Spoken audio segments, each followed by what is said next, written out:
ابو طالب کے انتقال کے بعد قریش کھل کر سامنے آ گئے۔ ایک روز انہوں نے آپ کو پکڑ لیا۔ ہر شخص آپ کی طرف کھینچنے لگا اور کہنے لگا، یہ تو وہی ہے جس نے ہمارے اتنے سارے معبودوں کو ایک معبود بنا دیا۔ ایسے میں حضرت ابو بکر صدیق رضی اللہ تعالیٰ عنہ تڑپ کر یکدم آگے آ گئے، اس بھیڑ میں گھس گئے۔ کسی کو انہوں نے مار کر ہٹایا، کسی کو دھکا دیا۔ وہ ان لوگوں کو آپ صلی اللہ علیہ وآلہ وسلم سے ہٹاتے جاتے اور کہتے جاتے تھے، کیا تم ایسے شخص کو قتل کرنا چاہتے ہو جو یہ کہتا ہے میرا رب اللہ ہے؟ اس پر وہ لوگ حضرت ابو بکر صدیق رضی اللہ تعالیٰ عنہ پر ٹوٹ پڑے اور انہیں اتنا مارا کہ وہ مرنے کے قریب ہو گئے۔ ہوش آیا تو حضور اکرم صلی اللہ علیہ وآلہ وسلم کی خیریت معلوم کی۔ پتہ چلا کہ خیریت سے ہیں تو اپنی تکلیف کو بھول گئے۔ شوال 10 نبوی میں حضور اکرم صلی اللہ علیہ وآلہ وسلم طائف تشریف لے گئے۔ اس سفر میں صرف آپ کے غلام حضرت زید بن حارثہ رضی اللہ تعالیٰ عنہ ساتھ تھے۔ طائف میں ثقیف کا قبیلہ آباد تھا۔ آپ یہ اندازہ کرنے کے لیے طائف تشریف لے گئے کہ قبیلہ ثقیف کے دلوں میں بھی اسلام کے لیے کچھ گنجائش ہے یا نہیں۔ آپ یہ امید بھی لے کر گئے تھے کہ ممکن ہے یہ لوگ مسلمان ہو جائیں اور آپ کی حمایت میں اٹھ کھڑے ہوں۔ طائف پہنچ کر آپ نے سب سے پہلے اس قبیلے کے سرداروں کے پاس جانے کا ارادہ کیا۔ یہ 3 بھائی تھے، ایک کا نام عبد علیل تھا، دوسرے کا نام مسعود تھا اور تیسرے کا نام حبیب تھا۔ ان تینوں کے بارے میں پوری طرح وضاحت نہیں ملتی کہ یہ بعد میں مسلمان ہو گئے تھے یا نہیں۔ بہرحال آپ نے ان تینوں سے ملاقات کی، اپنے آنے کا مقصد بتایا، اسلام کے بارے میں بتایا، انہیں اسلام کی دعوت دینے کے ساتھ مخالفوں کے مقابلے میں ساتھ دینے کی دعوت دی۔ ان میں سے ایک نے کہا، کیا وہ تم ہی ہو جسے خدا نے بھیجا ہے؟ ساتھ ہی دوسرے نے کہا، تمہارے علاوہ خدا کو رسول بنانے کے لیے کوئی اور نہیں ملا تھا۔ اس کے ساتھ تیسرا بول اٹھا، خدا کی قسم میں تم سے کوئی بات نہیں کروں گا، کیونکہ اگر تم واقعی اللہ کے رسول ہو تو تمہارے ساتھ بات چیت کرنا بہت خطرناک ہے۔ اگر تم نبی نہیں ہو تو تم جیسے آدمی سے بات کرنا زیب نہیں دیتا۔ آپ ان سے مایوس ہو کر اٹھ کھڑے ہوئے۔ ان تینوں نے اپنے یہاں کے اوباش لوگوں کو اور اپنے غلاموں کو آپ کے پیچھے لگا دیا اور آپ کے گرد جمع ہو گئے۔ راستے میں بھی دونوں طرف لوگوں کا ہجوم ہو گیا۔ جب آپ ان کے درمیان سے گزرے تو وہ بدبخت ترین لوگ آپ صلی اللہ علیہ وآلہ وسلم پر پتھر برسانے لگے، یہاں تک کہ آپ جو قدم اٹھاتے وہ اس پر پتھر مارتے۔ آپ کے دونوں پاؤں لہولہان ہو گئے، آپ کے جوتے خون سے بھر گئے۔ جب چاروں طرف پتھر مارے گئے تو تکلیف کی شدت سے آپ بیٹھ گئے۔ ان بدبخت اوباشوں نے آپ کی بغلوں میں بازو ڈال کر آپ کو کھڑا ہونے پر مجبور کر دیا۔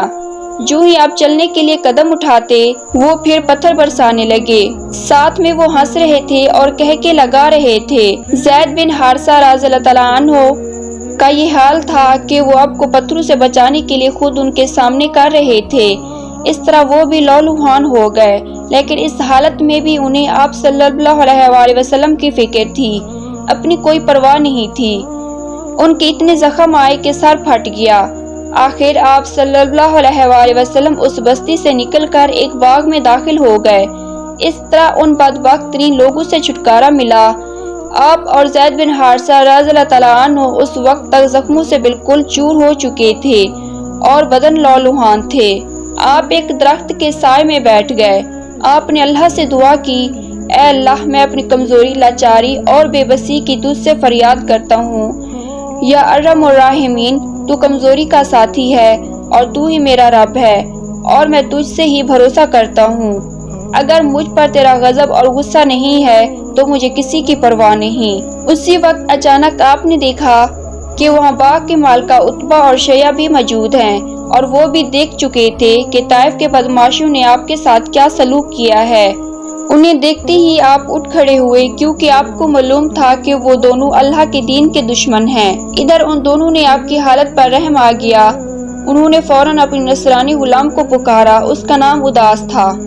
اداس حاضر ہوا تو انہوں نے اسے حکم دیا، اس بیل سے انگور کا خوشہ توڑو اور ان کے سامنے رکھ دو۔ اداس نے حکم کی تعمیل کی، انگور آپ کو پیش کیے۔ آپ نے جب انگور کھانے کے لیے ہاتھ بڑھایا تو فرمایا بسم اللہ۔ اداس نے آپ کے منہ سے بسم اللہ سنا تو اس نے اپنے آپ سے کہا اس علاقے کے لوگ تو ایسا نہیں کہتے۔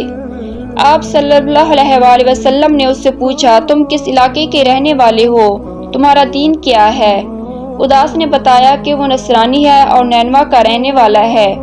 اس کے منہ سے نینوا کا نام سن کر آپ صلی اللہ علیہ وآلہ وسلم نے فرمایا تم تو یونس کے ہم وطن ہو جو متا کے بیٹے تھے۔ اداس بہت حیران ہوا اور بولا آپ کو یونس بن متا کے بارے میں کیسے معلوم ہوا؟ خدا کی قسم جب میں نینوا سے نکلا تھا تو وہاں 10 آدمی بھی ایسے نہیں تھے جو یہ جانتے ہوں کہ یونس بن متا کون تھے، اس لیے آپ کو یونس بن متا کے بارے میں کیسے معلوم ہو گیا؟ اس پر نبی اکرم صلی اللہ علیہ وآلہ وسلم نے فرمایا وہ میرے بھائی تھے، اللہ کے نبی تھے اور میں بھی اللہ کا رسول ہوں۔ اللہ تعالیٰ ہی نے مجھے اس کے بارے میں بتایا ہے اور یہ بھی بتایا کہ ان کی قوم نے ان کے ساتھ کیا سلوک کیا تھا۔ آپ کی زبان مبارک سے یہ الفاظ سنتے ہی اداس فوراً آپ کے نزدیک آ گیا اور آپ کے ہاتھوں اور پیروں کو بوسہ دینے لگا۔ باغ کے مالک عتبہ اور شیعہ دور کھڑے ہوئے یہ سب دیکھ رہے تھے۔ انہوں نے اداس کو آپ کے قدم چومتے دیکھا تو ان میں سے ایک نے ایک دوسرے سے کہا تمہارے اس غلام کو اس شخص نے گمراہ کر دیا ہے۔ پھر اداس ان کی طرف آیا تو ایک نے اس سے کہا ایک بدلی آپ پر سایہ کیے نظر آئی، اس بدلے میں آپ کو حضرت جبرائیل علیہ السلام نظر آئے۔ انہوں نے آپ صلی اللہ علیہ وآلہ وسلم سے کہا آپ نے اپنی پوری قوم یعنی بنی ثقیف کو جو کہا اور انہوں نے جو جواب دیا اس کو اللہ تعالیٰ نے سن لیا ہے اور مجھے پہاڑوں کے نگران کے ساتھ بھیجا ہے، اس لیے بنی ثقیف کے بارے میں جو چاہیں اس فرشتے کو حکم دے۔ اس کے بعد پہاڑوں کے فرشتے نے یہاں حضرت صلی اللہ علیہ وآلہ وسلم کو پکارا اور عرض کیا اے اللہ کے رسول اگر آپ چاہیں تو میں ان پہاڑوں کے درمیان اس قوم کو کچل دوں یا انہیں زمین میں دھنسا کر ان کے اوپر پہاڑ گرا دوں۔